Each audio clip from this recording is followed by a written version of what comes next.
Allô tout le monde! Alors, je ne sais pas s'il y en a qui ont fait ma suggestion de faire un calligramme, c'est-à-dire un poème qui donne une forme, mais tu iras voir sur notre historique de classe dojo parce qu'il y a un élève qui m'en a envoyé un et je vais vous le lire maintenant. C'est un calligramme en forme de chat. Pixie est très mignonne et affectueuse. Elle est belle et charmante. Elle est jeune et excitée. Et intelligente. Je grogne, je miaule, je mange, je dors. J'adore jouer. Miam, du pâté. Alors, tu iras voir parce que ce qui est amusant, c'est que ce beau petit poème est en forme de chat. On continue avec notre roman, Le Petit Humain. Tu te rappelles que c'est une classe d'animaux, un monde d'animaux, et deux élèves ont apporté à l'école, dans un sac, un petit humain. Et la maîtresse est en train de donner un cours de sciences pour parler de c'est quoi un humain, c'est fait comment. Et là, c'est l'heure de la récréation. Je veux rentrer chez moi, je veux rentrer chez moi, répétait le cacatoès. Pardon. Mais lâchez-moi, bafouillait un Ouistiti. Un éléphant qui avait une très grande culture expliqua que les propos du petit humain avaient peut-être une signification et qu'il ne fallait pas s'en moquer.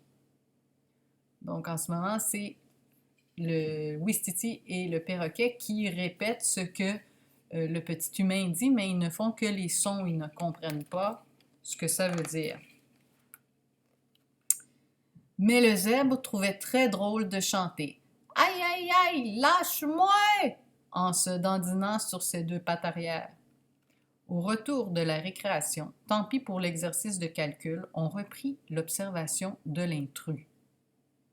Donc, je ne sais pas si tu vois comme on a fait, admettons, des enfants qui imitent les sons des animaux sans vraiment les comprendre. Alors ici, c'est l'inverse, c'est les animaux qui font les sons de l'humain.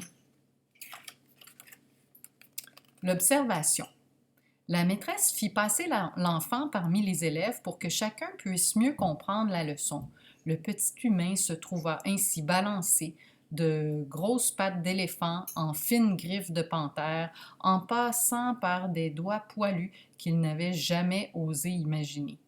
Celui-ci l'attrapait par une oreille et celui-là par la peau du dos.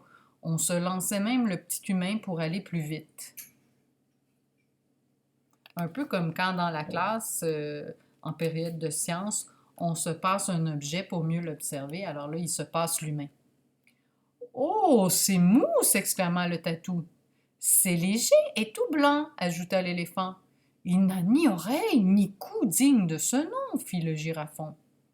À en croire l'hyène, le petit homme sentait terriblement mauvais et le crocodile lui trouva même, d'un coup de langue râpeuse, un fade goût de lait.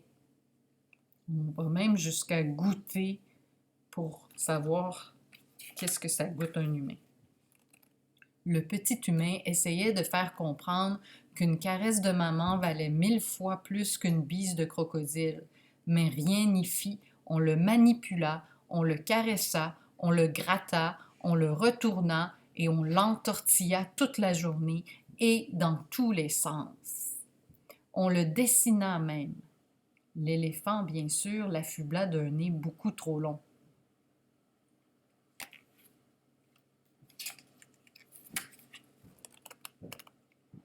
Le chameau lui ajouta 2 bosses sur le dos et le zèbre ne put s'empêcher de décorer son dessin de rayures blanches et noires. On lui chercha enfin un nom. Doudou, Lolo, Moumou, Bonbon, Moa. Chacun fit sa proposition. En fin de compte, on le baptisa fort joliment Monsieur, parce que c'était un nom très utilisé chez les humains. Et à la demande générale, on décida de garder Monsieur en classe pour la vie. Un peu comme quand on dessine, admettons, un lapin, on va le faire tenir debout comme si c'était un humain. Bien là, les animaux, quand ils dessinent un humain, ils le font ressembler à eux aussi. Donc, demain, je te raconterai le prochain chapitre qui s'appelle qui s'intitule « La vie de monsieur ». Je te lis un poème pour terminer aujourd'hui.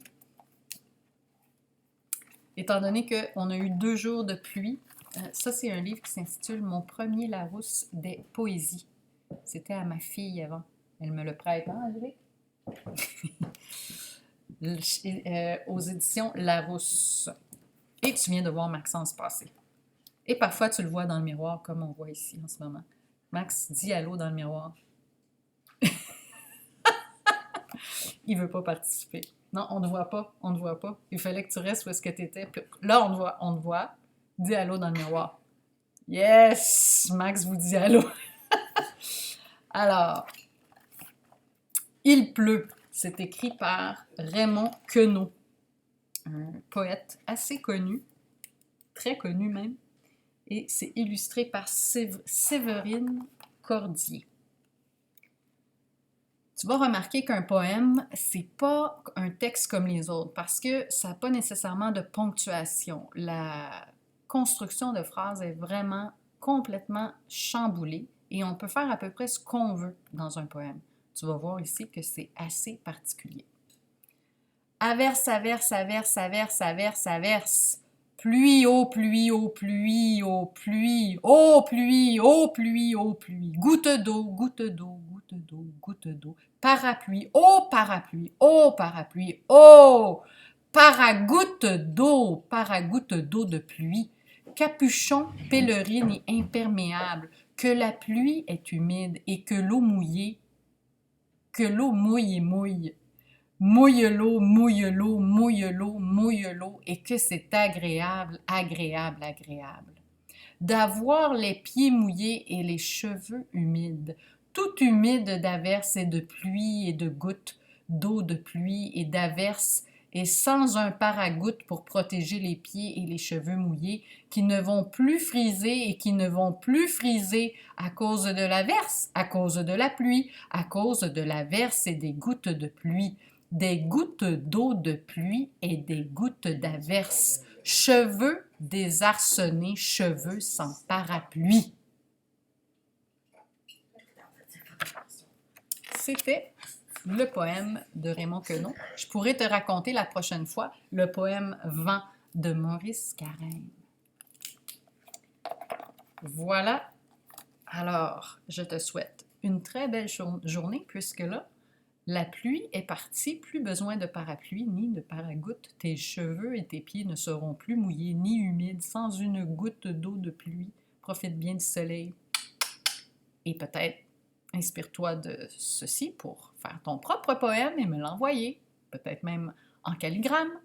Ciao!